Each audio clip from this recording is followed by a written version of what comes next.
Welcome to Soft Hour Library. Tonight's story begins now. Close your eyes and rest. Chapter 49.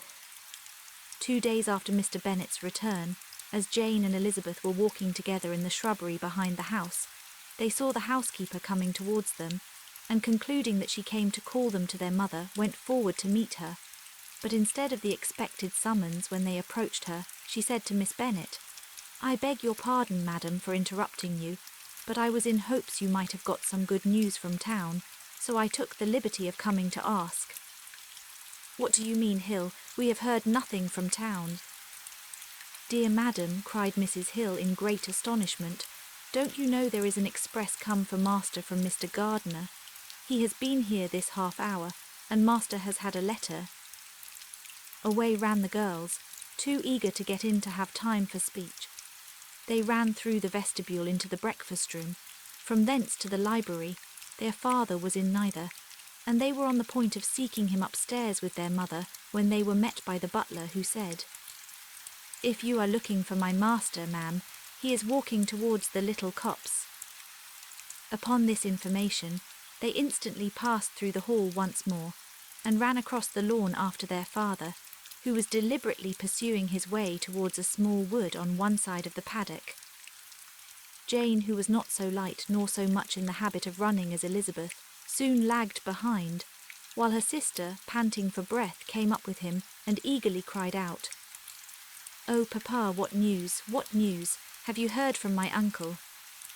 "Yes, I have had a letter from him by express." "Well, and what news does it bring, good or bad?" "What is there of good to be expected?" said he, taking the letter from his pocket, "but perhaps you would like to read it." Elizabeth impatiently caught it from his hand. Jane now came up. "Read it aloud," said their father, "for I hardly know myself what it is about." "Right, Gracechurch Street, Monday, August 2. My dear brother, at last I am able to send you some tidings of my niece, and such as, upon the whole, I hope will give you satisfaction. Soon after you left me on Saturday, I was fortunate enough to find out in what part of London they were. The particulars I reserve till we meet. It is enough to know they are discovered. I have seen them both." "Then it is as I always hoped," cried Jane. "They are married." Elizabeth read on, "I have seen them both. They are not married, nor can I find there was any intention of being so. But if you are willing to perform the engagements which I have ventured to make on your side, I hope it will not be long before they are. All that is required of you is to assure to your daughter, by settlement, her equal share of the £5,000, secured among your children after the decease of yourself and my sister, and moreover to enter into an engagement of allowing her, during your life, £100 per annum. These are conditions which, considering everything, I had no hesitation in complying with, as far as I thought myself privileged, for you. I shall send this by express, that no time may be lost in bringing me your answer. You will easily comprehend from these particulars that Mr. Wickham's circumstances are not so hopeless as they are generally believed to be. The world has been deceived in that respect, and I am happy to say there will be some little money, even when all his debts are discharged, to settle on my niece, in addition to her own fortune. If, as I conclude will be the case, you send me full powers to act in your name throughout the whole of this business, I will immediately give directions to Haggerston for preparing a proper settlement.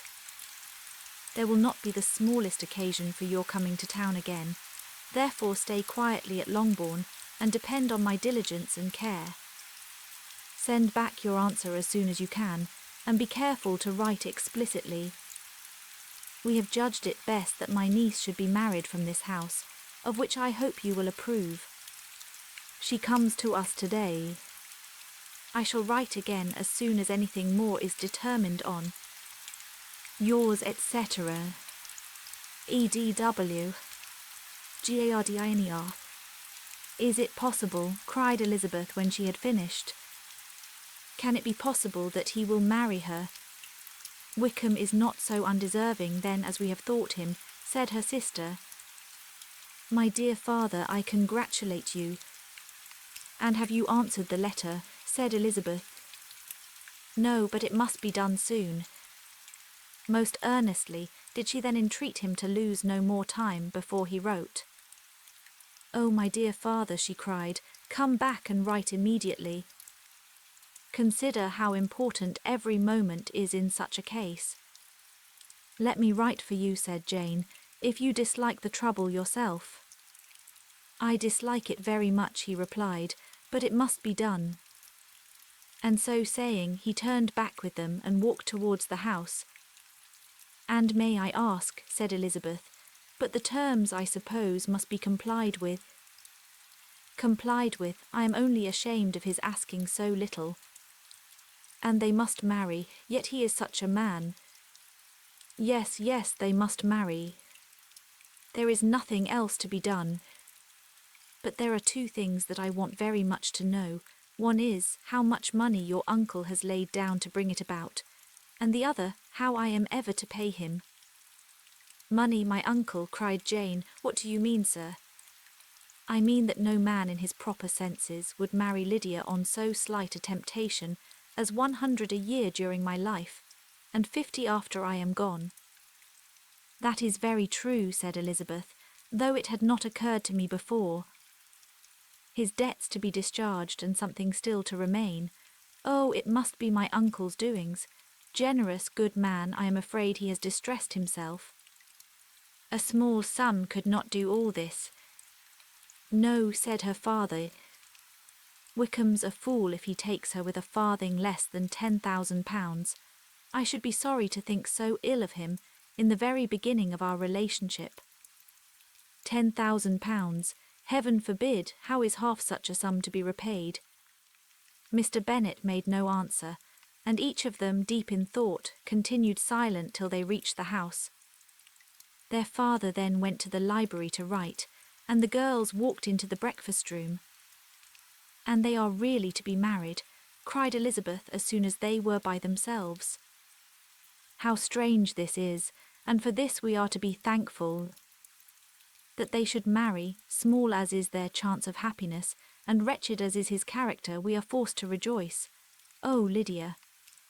I comfort myself with thinking, replied Jane, that he certainly would not marry Lydia if he had not a real regard for her. Though our kind uncle has done something towards clearing him, I cannot believe that £10,000 or anything like it has been advanced. He has children of his own and may have more. How could he spare half £10,000? If we are ever able to learn what Wickham's debts have been, said Elizabeth, and how much is settled on his side on our sister, we shall exactly know what Mr. Gardiner has done for them, because Wickham has not sixpence of his own. The kindness of my uncle and aunt can never be requited. Their taking her home, and affording her their personal protection and countenance, is such a sacrifice to her advantage as years of gratitude cannot enough acknowledge. By this time she is actually with them. If such goodness does not make her miserable now, she will never deserve to be happy. What a meeting for her when she first sees my aunt. We must endeavour to forget all that has passed on either side, said Jane. I hope and trust they will yet be happy. His consenting to marry her is a proof, I will believe, that he has come to a right way of thinking. Their mutual affection will steady them, and I flatter myself they will settle so quietly and live in so rational a manner as may in time make their past imprudence forgotten. Their conduct has been such, replied Elizabeth, as neither you nor I nor anybody can ever forget. It is useless to talk of it. It now occurred to the girls that their mother was in all likelihood perfectly ignorant of what had happened. They went to the library, therefore, and asked their father whether he would not wish them to make it known to her. He was writing, and without raising his head, coolly replied, "Just as you please. May we take my uncle's letter to read to her? Take whatever you like and get away." Elizabeth took the letter from his writing table, and they went upstairs together. Mary and Kitty were both with Mrs. Bennet, One communication would, therefore, do for all. After a slight preparation for good news, the letter was read aloud. Mrs. Bennet could hardly contain herself. As soon as Jane had read Mr. Gardiner's hope of Lydia's being soon married, her joy burst forth, and every following sentence added to its exuberance. She was now in an irritation as violent from delight as she had ever been fidgety from alarm and vexation.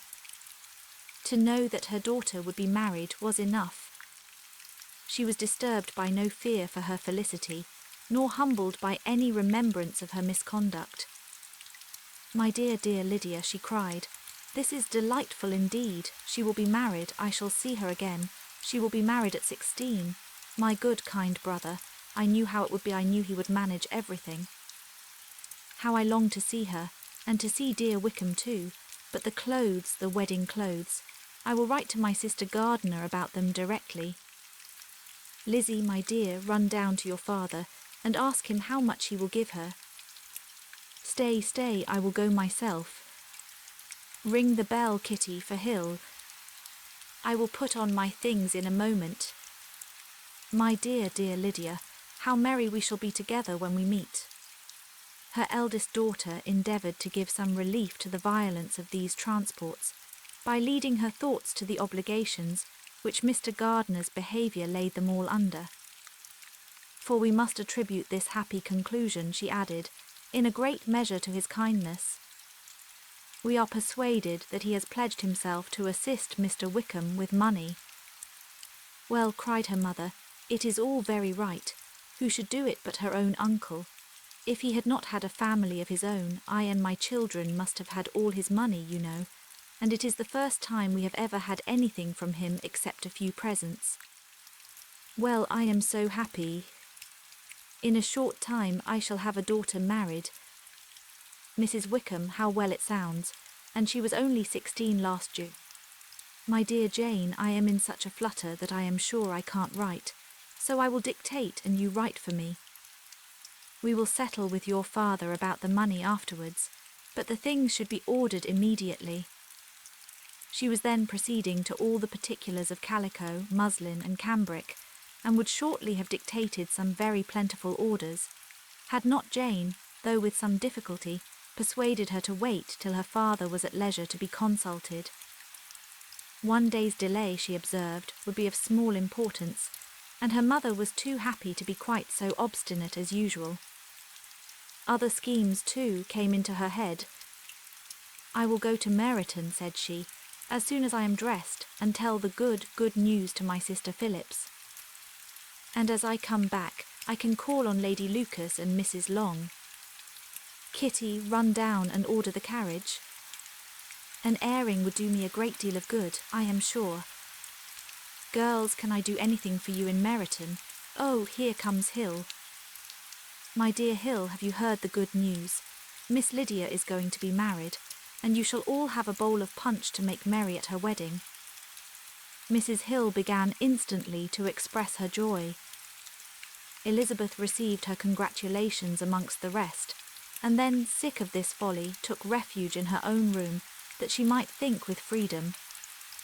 Poor Lydia's situation must at best be bad enough, but that it was no worse, she had need to be thankful.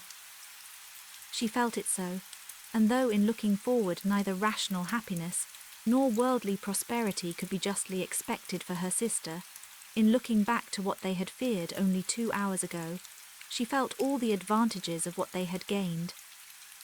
Chapter 50.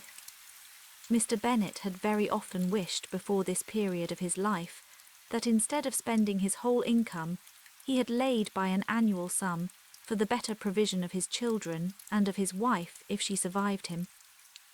He now wished it more than ever. Had he done his duty in that respect, Lydia need not have been indebted to her uncle for whatever of honour or credit could now be purchased for her. The satisfaction of prevailing on one of the most worthless young men in Great Britain to be her husband might then have rested in its proper place.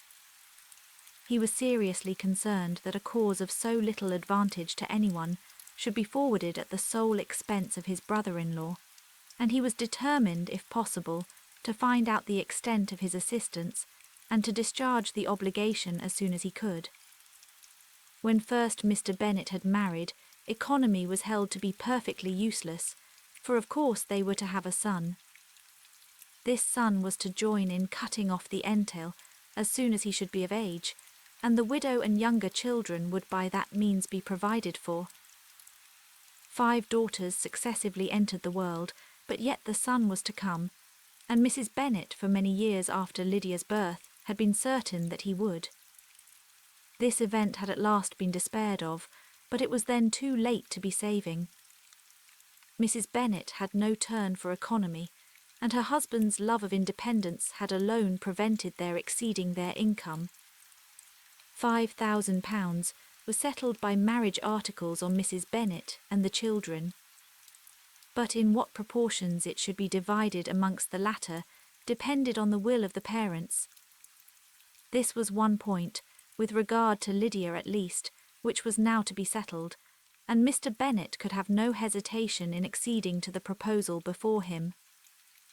In terms of grateful acknowledgment for the kindness of his brother, though expressed most concisely, he then delivered on paper his perfect approbation of all that was done, and his willingness to fulfil the engagements that had been made for him. He had never before supposed that, could Wickham be prevailed on to marry his daughter, it would be done with so little inconvenience to himself as by the present arrangement.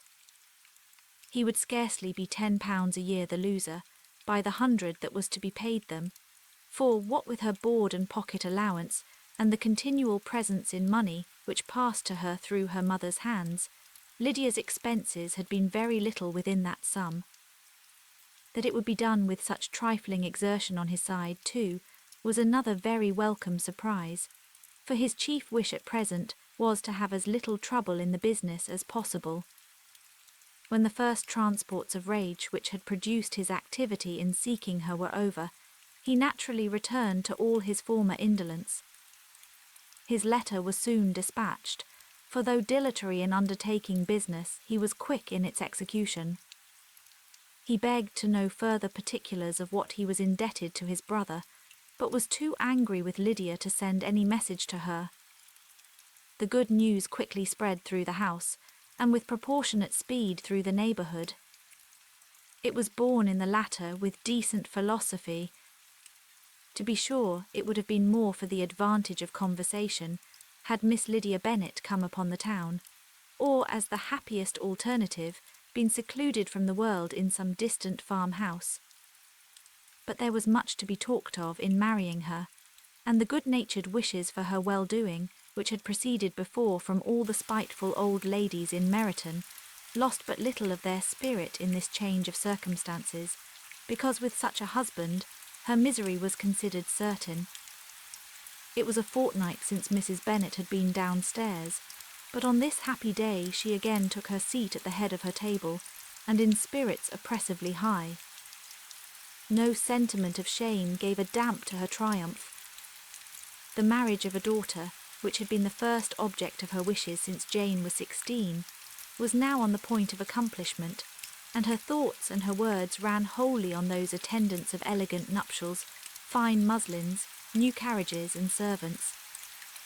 She was busily searching through the neighbourhood for a proper situation for her daughter, and without knowing or considering what their income might be, rejected many as deficient in size and importance. Hay Park might do, said she, if the Goodings would quit it, or the great house at Stoke if the drawing-room were larger, but Ashworth is too far off. I could not bear to have her 10 miles from me, and as for Purvis Lodge, the attics are dreadful. Her husband allowed her to talk on without interruption, while the servants remained. But when they had withdrawn, he said to her, Mrs. Bennet, before you take any or all of these houses for your son and daughter, let us come to a right understanding. Into one house in this neighbourhood they shall never have admittance. I will not encourage the imprudence of either by receiving them at Longbourn. A long dispute followed this declaration, but Mr. Bennet was firm. It soon led to another, and Mrs. Bennet found with amazement and horror that her husband would not advance a guinea to buy clothes for his daughter.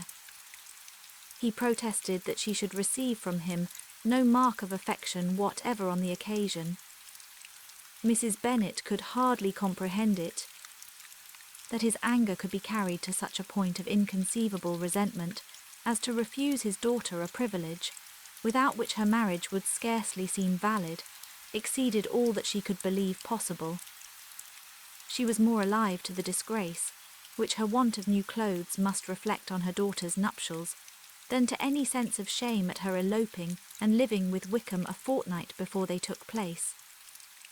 Elizabeth was now most heartily sorry that she had, from the distress of the moment, been led to make Mr. Darcy acquainted with their fears for her sister, for since her marriage would so shortly give the proper termination to the elopement, they might hope to conceal its unfavourable beginning from all those who were not immediately on the spot. She had no fear of its spreading farther through his means. There were few people on whose secrecy she would have more confidently depended, but at the same time there was no one whose knowledge of a sister's frailty would have mortified her so much. Not, however, from any fear of disadvantage from it individually to herself, for at any rate there seemed a gulf impassable between them. Had Lydia's marriage been concluded on the most honourable terms, it was not to be supposed that Mr. Darcy would connect himself with a family, where to every other objection would now be added an alliance and relationship of the nearest kind with the man whom he so justly scorned. From such a connection she could not wonder that he should shrink.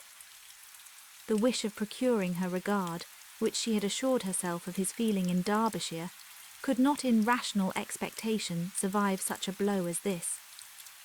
She was humbled, she was grieved, she repented, though she hardly knew of what.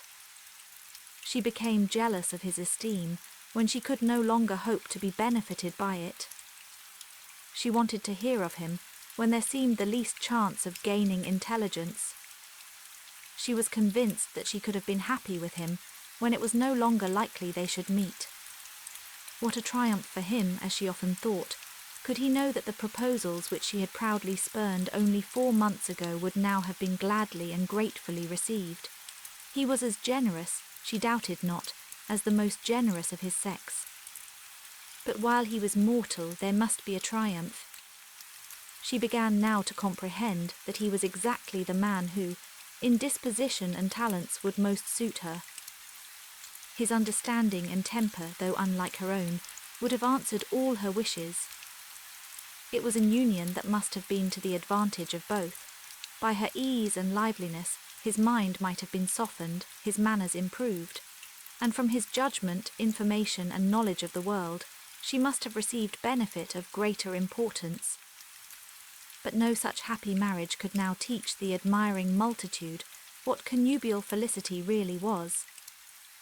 An union of a different tendency, and precluding the possibility of the other, was soon to be formed in their family. How Wickham and Lydia were to be supported in tolerable independence, she could not imagine. But how little of permanent happiness could belong to a couple who were only brought together because their passions were stronger than their virtue, she could easily conjecture. Mr. Gardiner soon wrote again to his brother. To Mr. Bennet's acknowledgments he briefly replied, with assurances of his eagerness to promote the welfare of any of his family, and concluded with entreaties that the subject might never be mentioned to him again. The principal purport of his letter was to inform them that Mr. Wickham had resolved on quitting the militia. It was greatly my wish that he should do so, he added, as soon as his marriage was fixed on. And I think you will agree with me in considering a removal from that corps as highly advisable, both on his account and my niece S. It is Mr. Wickham's intention to go into the regulars, and among his former friends there are still some who are able and willing to assist him in the army. He has the promise of an ensigncy in General's regiment, now quartered in the north. It is an advantage to have it so far from this part of the kingdom. He promises fairly, and I hope among different people where they may each have a character to preserve, they will both be more prudent. I have written to Colonel Forster, to inform him of our present arrangements, and to request that he will satisfy the various creditors of Mr. Wickham Inn and near Brighton with assurances of speedy payment, for which I have pledged myself. And will you give yourself the trouble of carrying similar assurances to his creditors in Bennet, of whom I shall subjoin a list according to his information? He has given in all his debts. I hope at least he has not deceived us. Haggerston has our directions, and all will be completed in a week. They will then join his regiment, unless they are first invited to Longbourn, and I understand from Mrs. Gardiner that my niece is very desirous of seeing you all before she leaves the south. She is well, and begs to be dutifully remembered to you and her mother.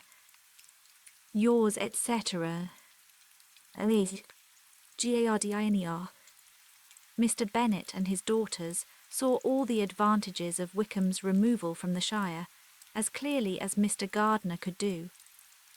But Mrs. Bennet was not so well pleased with it, Lydia's being settled in the north, just when she had expected most pleasure and pride in her company, for she had by no means given up her plan of their residing in Hertfordshire, was a severe disappointment, and besides, it was such a pity that Lydia should be taken from a regiment where she was acquainted with everybody, and had so many favourites.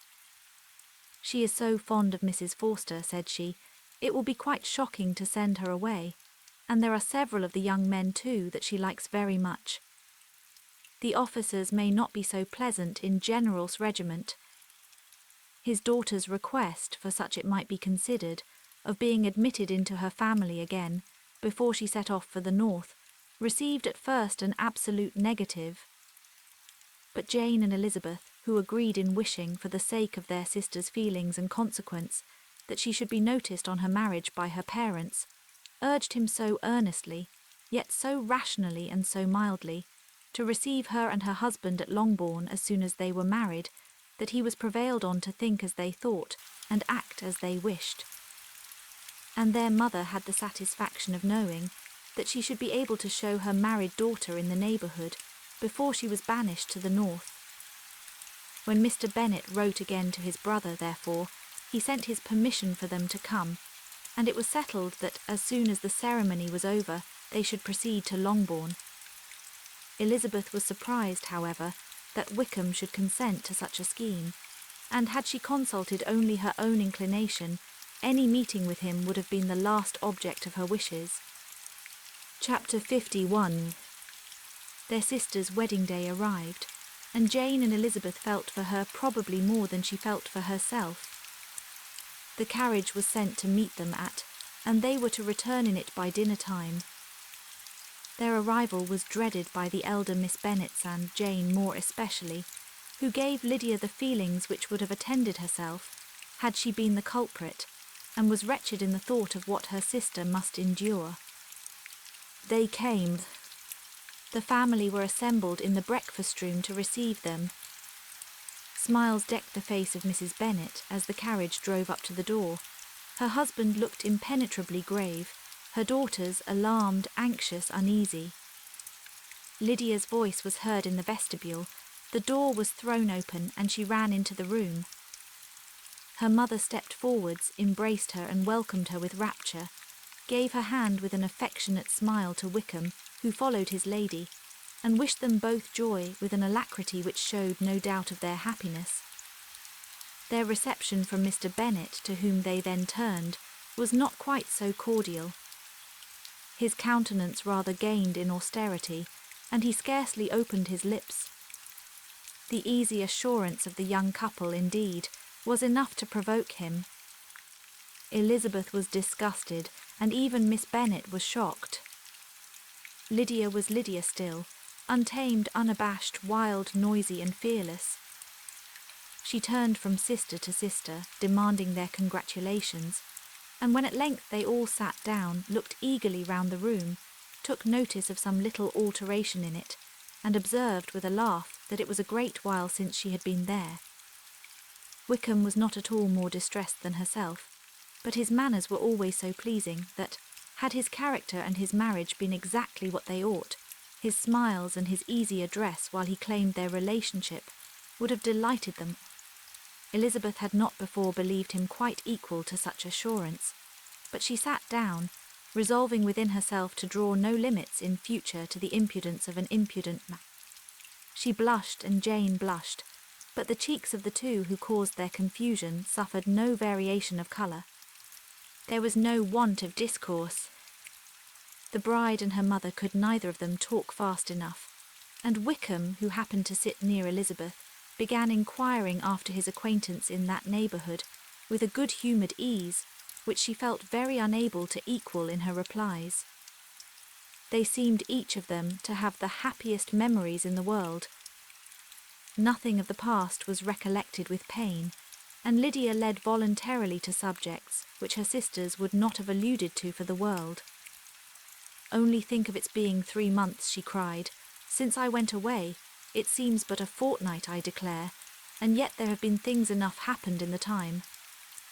Good gracious, when I went away, I am sure I had no more idea of being married till I came back again, though I thought it would be very good fun if I was." Her father lifted up his eyes. Jane was distressed. Elizabeth looked expressively at Lydia, but she, who never heard nor saw anything of which she chose to be insensible, gaily continued. "Oh, mamma, do the people hereabouts know I am married today? I was afraid they might not, and we overtook William Gooding in his curricle, so I was determined he should know it, and so I let down the side glass next to him, and took off my glove and let my hand just rest upon the window frame, so that he might see the ring, and then I bowed and smiled like anything." Elizabeth could bear it no longer. She got up and ran out of the room, and returned no more till she heard them passing through the hall to the dining parlour. She then joined them soon enough to see Lydia, with anxious parade, walk up to her mother's right hand, and hear her say to her eldest sister, "Ah, Jane, I take your place now, and you must go lower because I am a married woman." It was not to be supposed that time would give Lydia that embarrassment from which she had been so wholly free at first. Her ease and good spirits increased. She longed to see Mrs. Phillips, the Lucases, and all their other neighbours, and to hear herself called Mrs. Wickham by each of them, and in the meantime she went after dinner to show her ring and boast of being married to Mrs. Hill and the 2 housemaids. "Well, mamma," said she, when they were all returned to the breakfast-room, "and what do you think of my husband? Is not he a charming man? I am sure my sisters must all envy me. I only hope they may have half my good luck. They must all go to Brighton. That is the place to get husbands. What a pity it is, mamma, we did not all go." "Very true, and if I had my will we should. But, my dear Lydia, I don't at all like your going such a way off." "Must it be so?" "Oh, Lord, yes, there is nothing in that. I shall like it of all things. You and Papa and my sisters must come down and see us.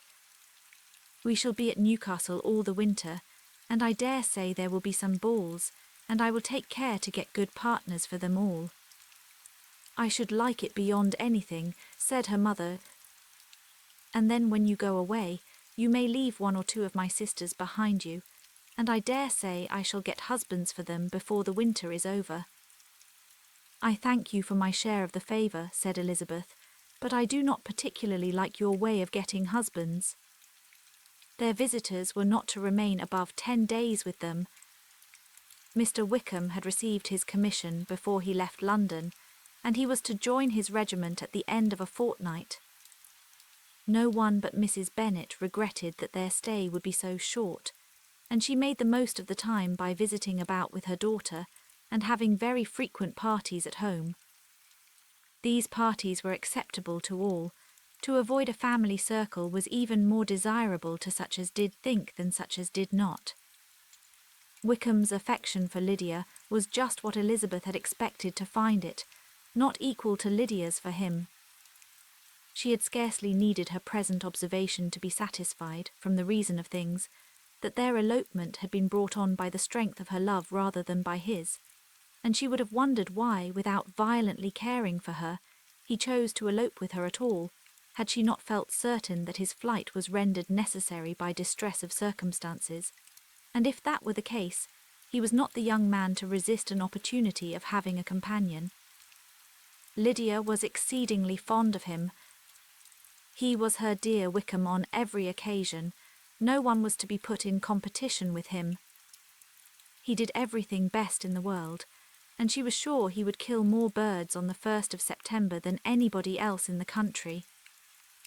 One morning, soon after their arrival, as she was sitting with her 2 elder sisters, she said to Elizabeth, "Lizzie, I never gave you an account of my wedding, I believe.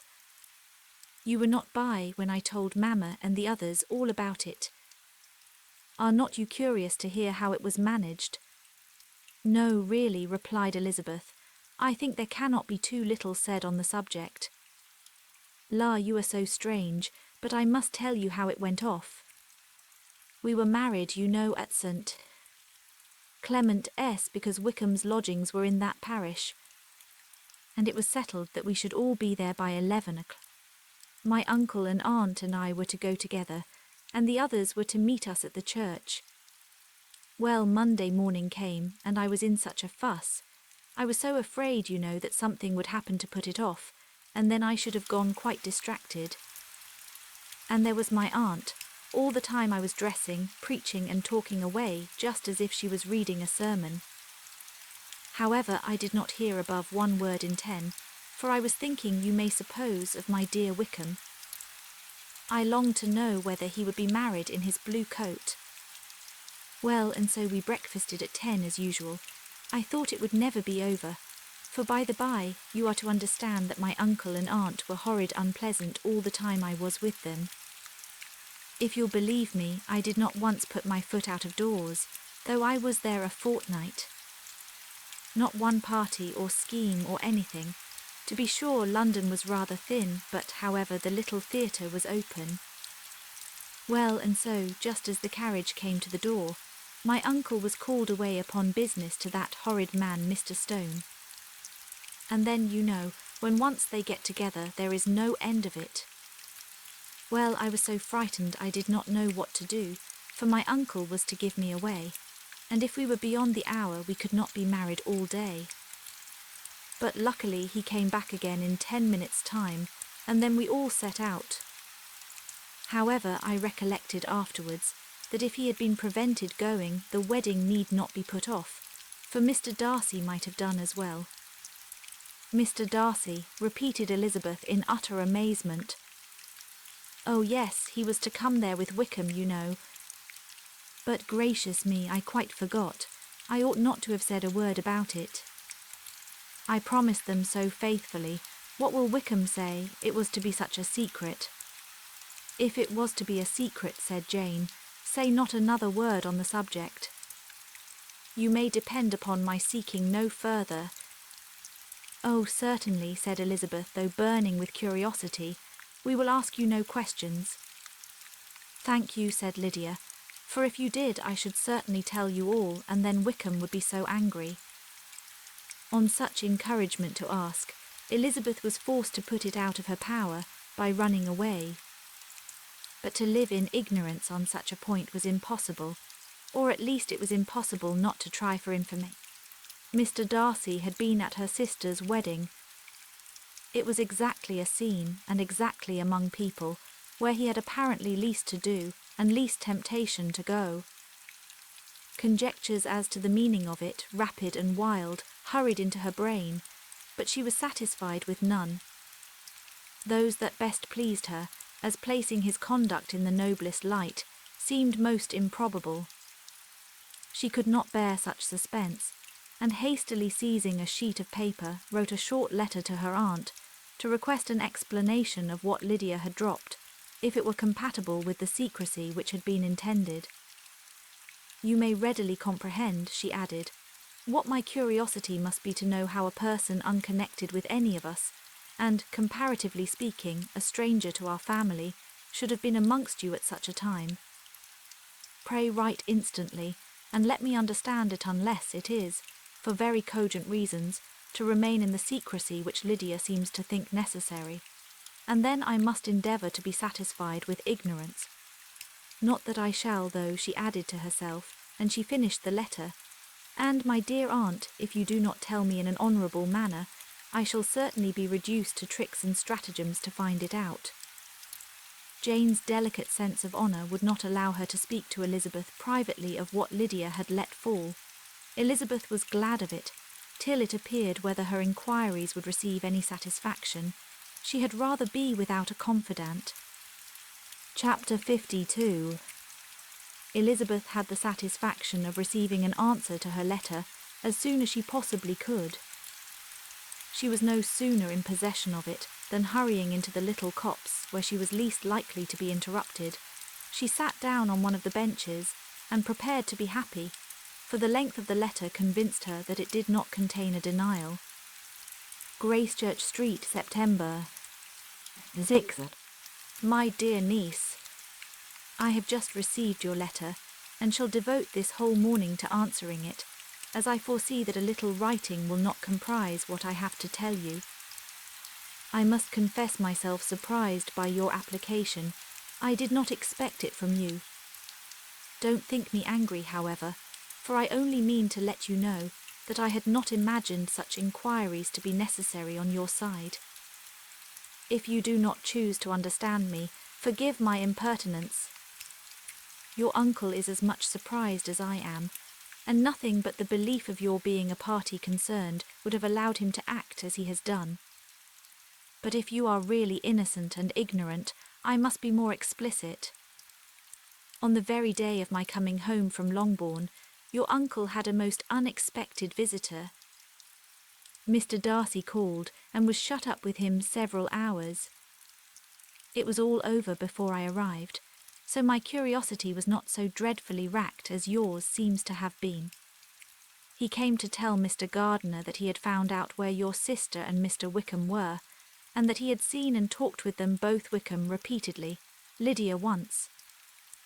From what I can collect, he left Derbyshire only one day after ourselves, and came to town with the resolution of hunting for them. The motive professed was his conviction of its being owing to himself, that Wickham's worthlessness had not been so well known as to make it impossible for any young woman of character to love or confide in him. He generously imputed the whole to his mistaken pride, and confessed that he had before thought it beneath him to lay his private actions open to the world. His character was to speak for itself. He called it, therefore, his duty to step forward and endeavour to remedy an evil which had been brought on by himself.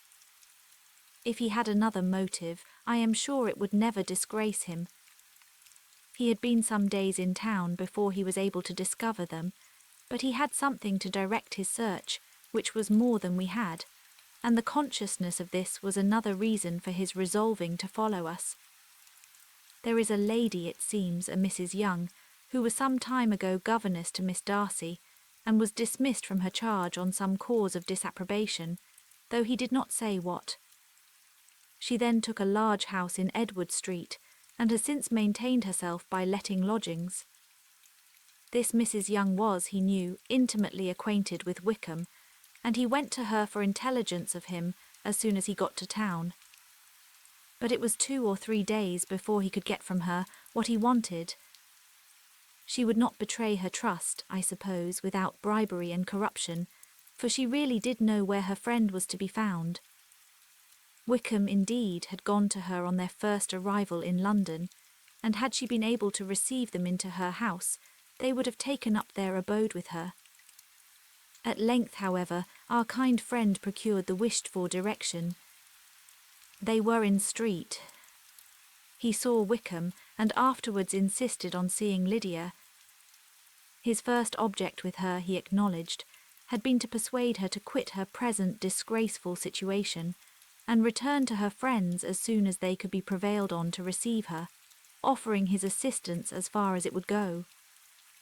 But he found Lydia absolutely resolved on remaining where she was. She cared for none of her friends, she wanted no help of his, she would not hear of leaving Wickham. She was sure they should be married some time or other, and it did not much signify when. Since such were her feelings, it only remained, he thought, to secure and expedite a marriage, which in his very first conversation with Elizabeth, he easily learnt had never been his design. He confessed himself obliged to leave the regiment on account of some debts of honour which were very pressing, and scrupled not to lay all the ill consequences of Lydia's flight on her own folly alone. He meant to resign his commission immediately, and as to his future situation, he could conjecture very little about it. He must go somewhere, but he did not know where, and he knew he should have nothing to live on. Mr. Darcy asked why he did not marry your sister at once. Though Mr. Bennet was not imagined to be very rich, he would have been able to do something for him, and his situation must have been benefited by marriage. But he found, in reply to this question, that Wickham still cherished the hope of more effectually making his fortune by marriage in some other country. Under such circumstances, however, he was not likely to be proof against the temptation of immediate relief. They met several times, for there was much to be discussed. Wickham, of course, wanted more than he could get, but at length was reduced to be reasonable. Everything being settled between them, Mr. Darcy's next step was to make your uncle acquainted with it, and he first called in Gracechurch Street the evening before I came home. But Mr. Gardiner could not be seen, and Mr. Darcy found on further inquiry that your father was still with him, but would quit town the next morning. He did not judge your father to be a person whom he could so properly consult as your uncle, and therefore readily postponed seeing him till after the departure of the former. He did not leave his name, until the next day it was only known that a gentleman had called on business. On Saturday he came again. Your father was gone, your uncle at home, and, as I said before, they had a great deal of talk together. They met again on Sunday, and then I saw him too. It was not all settled before Monday. As soon as it was, the express was sent off to Longbourn. But our visitor was very obstinate. I fancy, Lizzie, that obstinacy is the real defect of his character, after all. He has been accused of many faults at different times, but this is the true one. Nothing was to be done that he did not do himself, though I am sure, and I do not speak it to be thanked, therefore say nothing about it, your uncle would most readily have settled the whole. They battled it together for a long time, which was more than either the gentleman or lady concerned in it deserved. But at last your uncle was forced to yield, and instead of being allowed to be of use to his niece, was forced to put up with only having the probable credit of it, which went sorely against the grain. And I really believe your letter this morning gave him great pleasure, because it required an explanation that would rob him of his borrowed feathers, and give the praise where it was due. But, Lizzie, this must go no further than yourself, or Jane at most. You know pretty well, I suppose, what has been done for the young people. His debts are to be paid, amounting, I believe, to considerably more than £1,000, another 1,000 in addition to her own settled upon her, and his commission purchased. The reason why all this was to be done by him alone was such as I have given. It was owing to him, to his reserve and want of proper consideration, that Wickham's character had been so misunderstood, and consequently that he had been received and noticed as he was. Perhaps there was some truth in this, though I doubt whether his reserve or anybody's reserve can be answerable for the event. But in spite of all this fine talking, my dear Lizzie, you may rest perfectly assured that your uncle would never have yielded if we had not given him credit for another interest in the affair. When all this was resolved on, he returned again to his friends, who were still staying at Pemberley, but it was agreed that he should be in London once more when the wedding took place, and all money matters were then to receive the last finish. I believe I have now told you everything. It is a relation which you tell me is to give you great surprise. I hope at least it will not afford you any displeasure. Lydia came to us, and Wickham had constant admission to the house. He was exactly what he had been when I knew him in Hertfordshire, but I would not tell you how little I was satisfied with her behaviour while she stayed with us, if I had not perceived, by Jane's letter last Wednesday, that her conduct on coming home was exactly of a piece with it, and therefore what I now tell you can give you no fresh pain. I talked to her repeatedly in the most serious manner, representing to her the wickedness of what she had done, and all the unhappiness she had brought on her family. If she heard me, it was by good luck, for I am sure she did not listen. I was sometimes quite provoked, but then I recollected my dear Elizabeth and Jane, and for their sakes had patience with her. Mr. Darcy was punctual in his return, and, as Lydia informed you, attended the wedding. He dined with us the next day, and was to leave town again on Wednesday or Thursday. Will you be very angry with me, my dear Lizzie, if I take this opportunity of saying, what I was never bold enough to say before, how much I like him? His behaviour to us has, in every respect, been as pleasing as when we were in Derbyshire. His understanding and opinions all please me. He wants nothing but a little more liveliness, and that, if he marry prudently, his wife may teach him. I thought him very sly. He hardly ever mentioned your name. But slyness seems the fashion. Pray forgive me if I have been very presuming, or at least do not punish me so far as to exclude me from P. I shall never be quite happy till I have been all round the park. A low phaeton with a nice little pair of ponies would be the very thing. But I must write no more. The children have been wanting me this half hour. Yours very sincerely, M. Gardiner. The contents of this letter threw Elizabeth into a flutter of spirits, in which it was difficult to determine whether pleasure or pain bore the greatest share. The vague and unsettled suspicions which uncertainty had produced, of what Mr. Darcy might have been doing to forward her sister's match which she had feared to encourage, as an exertion of goodness too great to be probable, and at the same time dreaded to be just, from the pain of obligation were proved beyond their greatest extent to be true. He had followed them purposely to town.